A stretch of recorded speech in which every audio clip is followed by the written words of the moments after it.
My name is Southey. I'm the Executive Director of PCI Media Impact. We're a 501c3 based here in New York that uses soap operas and communication for social change. I had the luck of being able to facilitate the session on cities. We had a group of about 20 people today at the Global Transitions Dialogue that were focused on the question, what do cities bring to sustainable development?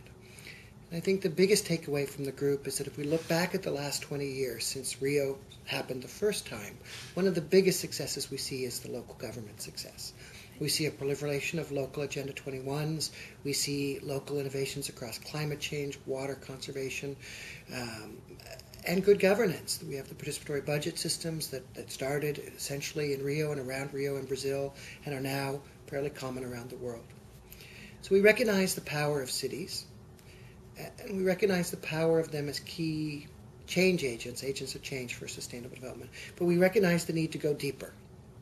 First recommendation, we need to deepen and entrench the vision of cities as nest eggs for sustainable development.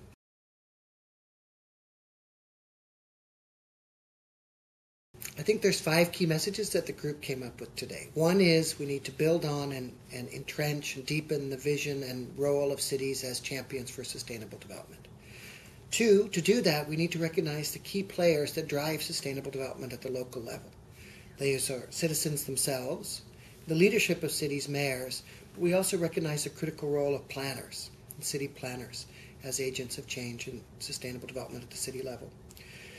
Once we have that vision and those committed people, then we recognize cities offer an unprecedented place to pilot both new methods and new systems for driving sustainable development. Everything from technical, how you build a road, how you build a building, through to how you do good governance, participatory planning.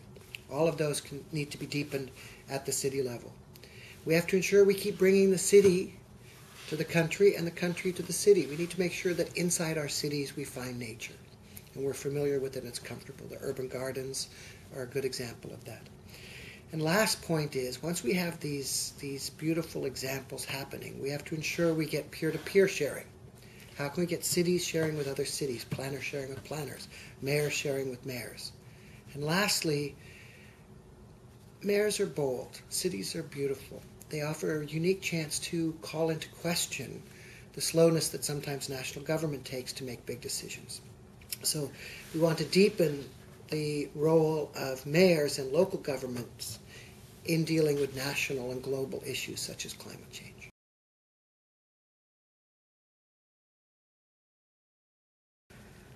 "20 years ago, when the world met in Rio, the Agenda 21 was formed, and the local Agenda 21 came out of it. That is the local agenda that local governments created.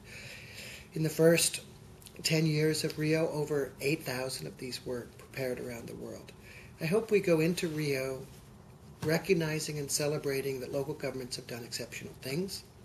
And I hope we come out of Rio with stronger and better tools to allow local government to continue that work.